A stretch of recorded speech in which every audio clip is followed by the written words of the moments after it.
Take your family, take your friends, or even take your colleagues on an extreme adventure.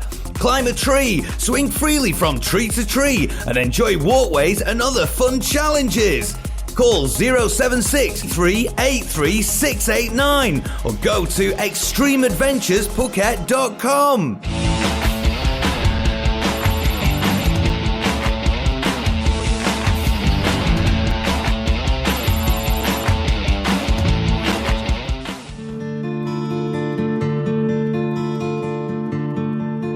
Dolphins.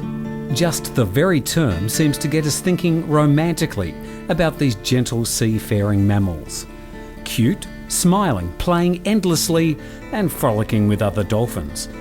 We race to their aid when they're in trouble.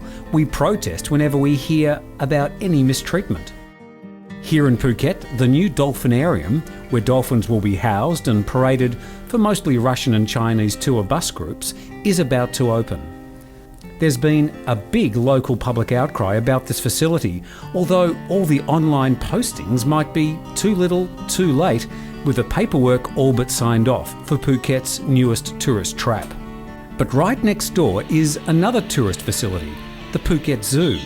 Here, other seemingly cognitive mammals have been trapped, transported to the zoo, and paraded in front of tourists every day. But where are the protesters standing up for these animals' rights? Why is it that people seem to place dolphins above other animals in the animal pyramid? Is it good marketing, good science, or even the fault of TV shows we grew up with, like Flipper? Whatever the reason, dolphins seem to take a special place in the animal domain. We thought, amongst this important debate, it was worth getting the thoughts of one of Phuket's most vocal animal campaigners. Not just vocal, but also prepared to devote his life to improving the lives of that other favourite mammal, the dog. John Daly and his wife Jill have spent the last 12 years devoted to the Soy Dog Foundation. We spoke to John last week. John, there's been so much publicity recently about this dolphinarium down in Chalong. You, of course, represent one of the biggest animal welfare organisations here on the island. Well, the biggest, the Soy Dog Foundation. What's your thinking about this dolphinarium? Well, obviously, I mean, I'm not an expert in wildlife, but it does bother me that you're seeing, in effect, exploitation of wildlife, predominantly for the tourist market. And what we're looking at here is, I understand, a dolphinarium that falls far short of internationally accepted standards, if there are standards for such places. And these dolphins, these are not being bred in the captivity, for a dolphinarium. These are being wild caught. And to my mind, it's a bit like, if I can use an analogy with dogs, it's a bit like taking a large breed of dog that needs a lot of exercise, and it's spending its entire life cooped up in a small cage where it can barely turn around, which we see. And it's a very similar situation. Phuket is, it's a tourist island, and obviously it needs tourist attractions. But if you're looking at the ocean, we're surrounded by ocean. We have hundreds of dive schools here, very, very good ones. If people want to see marine life, surely it's better to see it in its natural environment, which is quite possible from here, whether it's snorkeling or diving. But what's special about dolphins? Why do we get so emotional when it comes to dolphins? I think probably because a lot of it, is we've grown up with TV shows like Flipper and this sort of thing, but you've also, the dolphins have this fixed expression and people think they're a very happy animal. They're smiling all the time. In reality, that is a fixed expression, and it doesn't matter if they could be the most depressed dolphin in the world, they would still appear to be smiling. And they're also extremely intelligent. But how do we know they're intelligent? That's scientific tests from basically responses. The very fact that you can take a wild animal and, force it to do tricks and whatever, shows, it can learn. It can learn. Yeah. And the way they behave in the wild, in their pods, it is it's well known and scientifically proven that they're an extremely intelligent animal. They communicate in different ways with each other.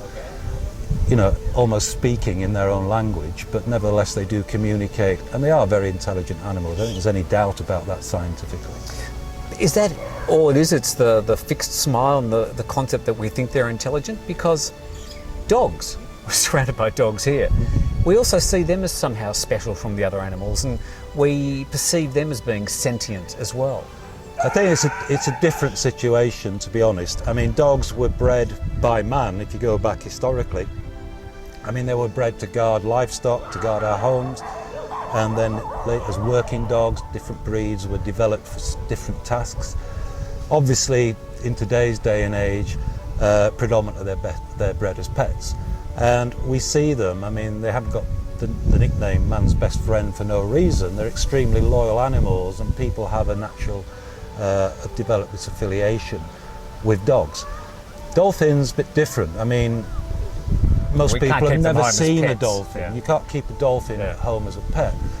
But they've been used in TV, and as mentioned, like Flipper and whatever, So I think from childhood, people sort of associate dolphins as being a friendly animal, and of course there have been numerous cases reported over the years of dolphins saving people who have been washed overboard, or protecting them from sharks when they've from disasters and things. So you've got that sort of the association we have, the way we think about dolphins.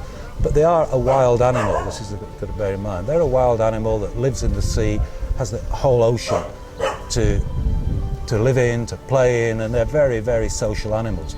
To take wild animals and put them into what is in effect a liquid cage, to my mind, is unacceptable. And I think that is that seems to be a widely held view from what I can see. We're going to have a situation in a few weeks, I imagine, when this dolphinarium looks like getting its permit to open. And we have to say that they haven't done anything legally wrong at this stage. Everything they've done has been to the law, and but there's going to be some protests, no doubt, at this dolphinarium.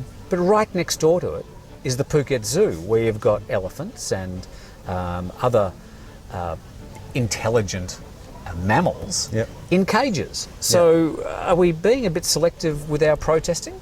You could argue that. I mean, the Phuket Zoo, a lot of people, barely a week goes by, I don't get an email from somebody that's visited the Phuket Zoo and has been horrified by it.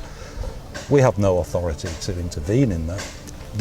I suppose what it is this is a building that's being developed, and the best time to protest about it is before it's got its license, rather than afterwards. Sure. And with the current administration, certainly if there are any irregularities, and as you say, there's no evidence of that at the moment, but who knows what permissions have been granted and whatever.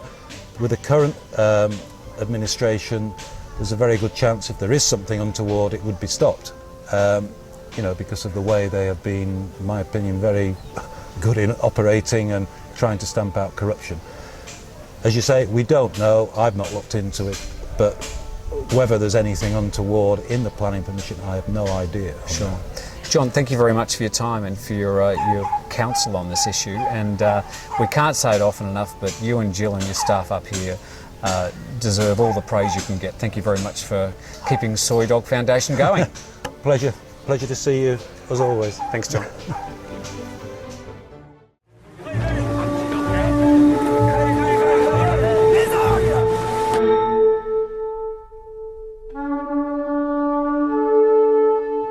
Finally, if you'd like to see the documentary The Cove, one of the most devastating films documenting Japan's dolphin cruelty, there are 2 free viewings this Thursday. Released in 2009, the film won the Academy Award for the Best Feature Documentary. So this Thursday, the 7th of August, there are 2 viewings, one at 2 p.m. at the Prince of Songkla University, just follow the signs, and at 5 p.m. at Central Festival in the forecourt out the front of McDonald's and Starbucks in the Tablespoon Cafe area. As a warning, we wouldn't recommend taking the kids to see this film as it does have some very challenging and gory footage, certainly not for the faint-hearted. But it is an important film and both viewings are free entry. And of course, we want to know what you think, if there's anything we can do to prevent the opening of the Chalong Dolphinarium, or even if we have the right to prevent illegal business from opening. Just go to facebook.com/The Phuket News.